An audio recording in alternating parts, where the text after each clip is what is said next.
So what you will see in this course is Python programming. Let me introduce some computer science term on this. I think most of you already have some background on Python programming. And we will be talking about the level of computer programming languages. Or we may say that it is some style of programming. One term is imperative programming style, which is the most basic one. Like you define a list, and then you write a for loop to sum up elements of the loop, and then print it out.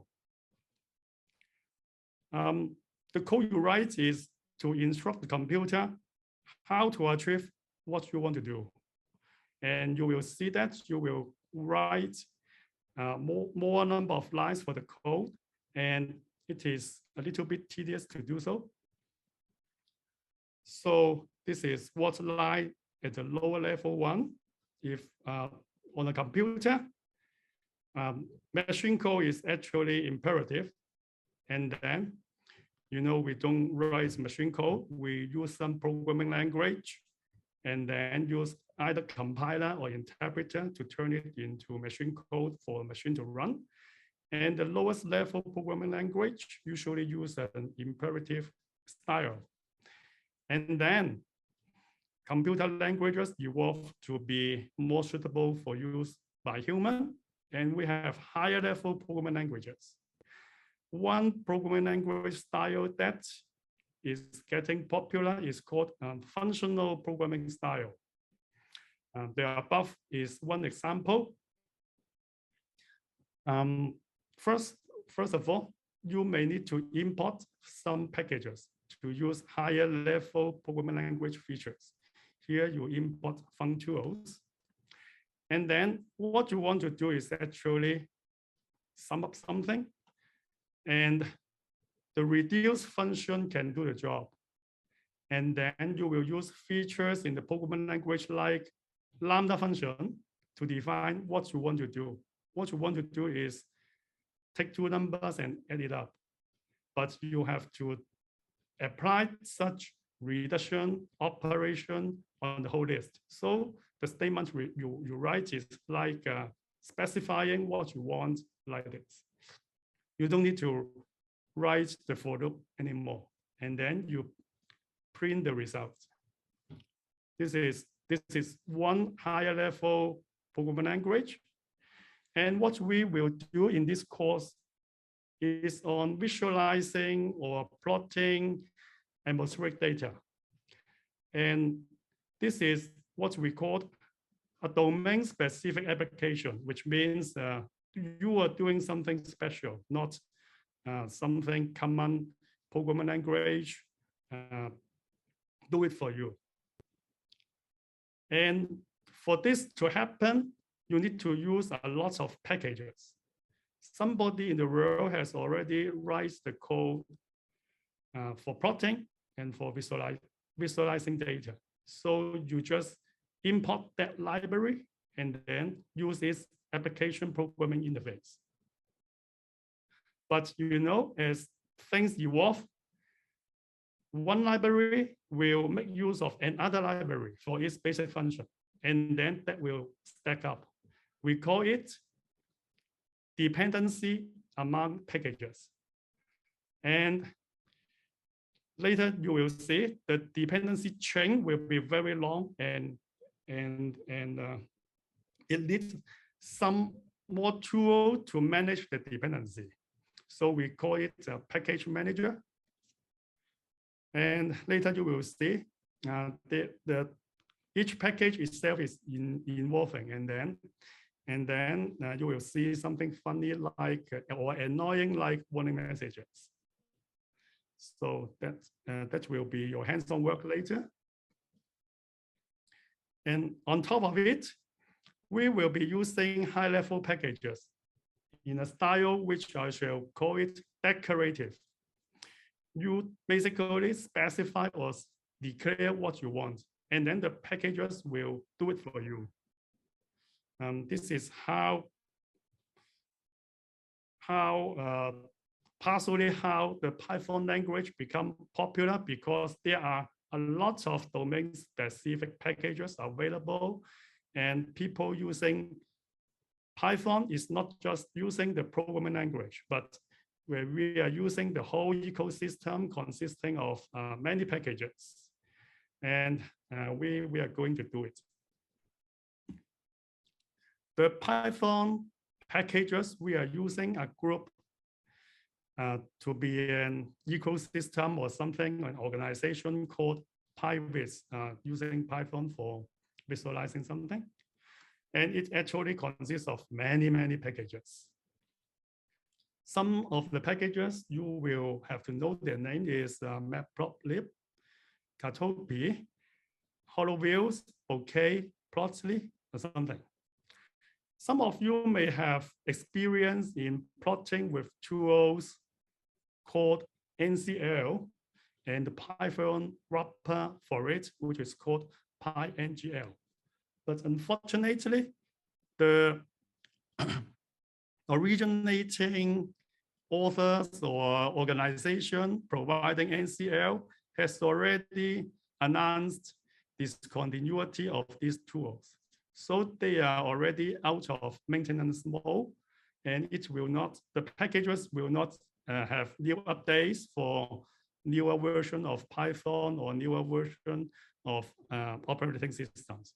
So when I designed this course, I decided to give up teaching NCL and PyNGL. We would like to teach new tools that is getting popular in recent years. Basically, this project starts in 2018. So I hope these tools can do what you do in a way that is you feel comfortable. Here you go. To elaborate more on what decorative code you will be writing are. Take an example of making a chocolate cake. If you use the old way of getting instruction or instructing the computer to do so, you write code in an imperative way, in ways like instructing the computer first, turn on the oven to preheat it at 180 degrees, and second, add the ingredients, stir it, something like that. You will see that you have to describe the steps tediously. But if you are using packages and doing the same work in a decorative way, you will feel that life may be easier. You just declare what you want. Like you have to preheat the oven to 180 degrees Celsius, and then you talk to the computer. You have to mix dry ingredients in a bowl, something like that.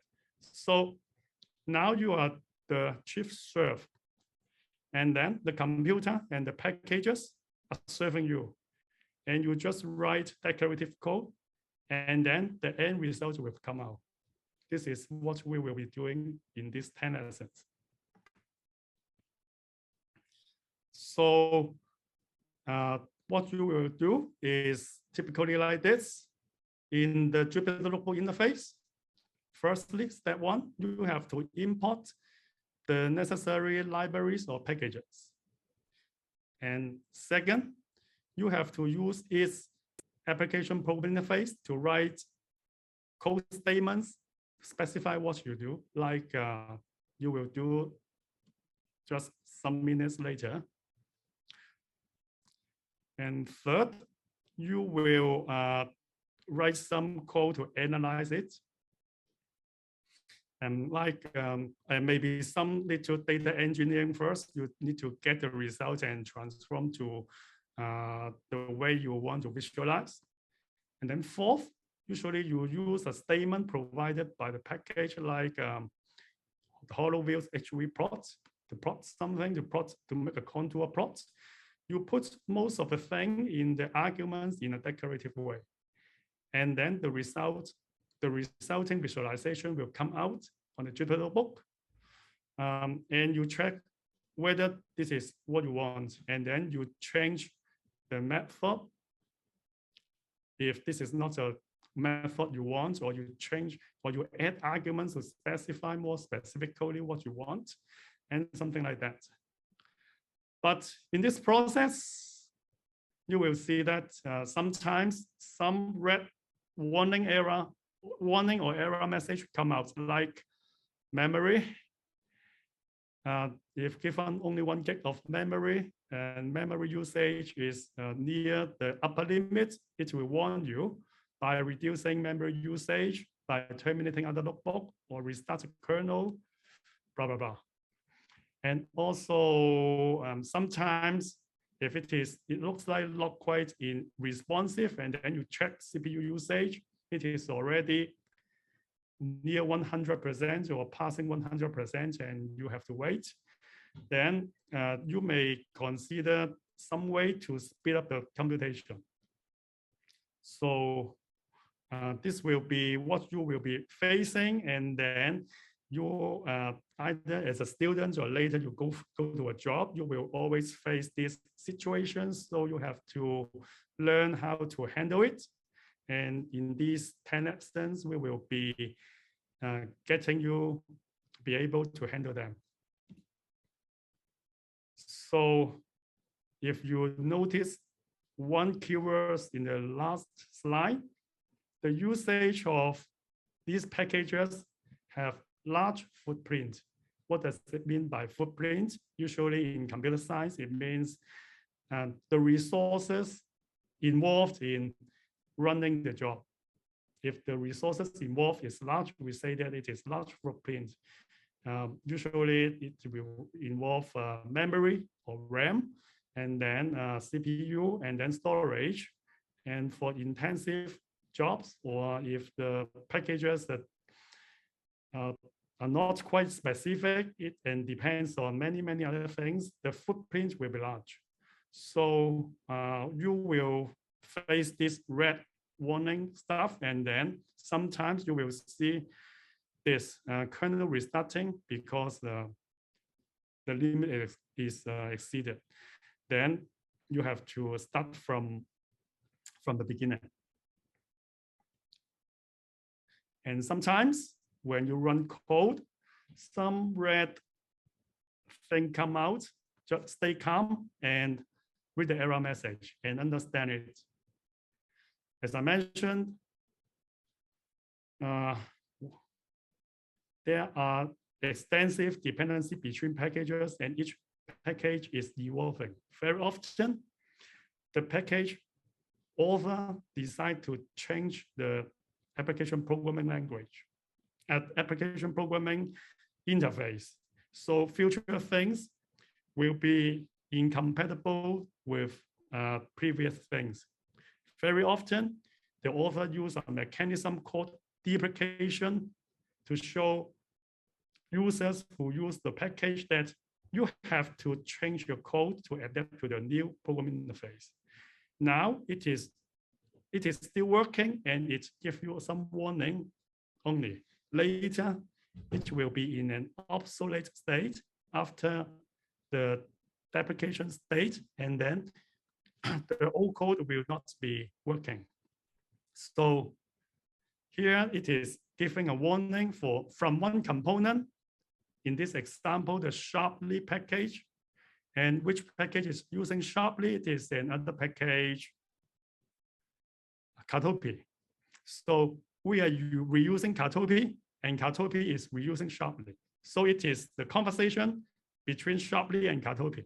It is not talking to us actually. So sometimes you have to understand whether the warning is really important to you. If it is not, then either you accept the way it disrupts you, or you try to remove it or filter it. Luckily, sometimes there is some mechanism to filter warning message. And if you see this, and then probably Jimmy or me will give you some code that can filter unwanted warning messages and make life easier.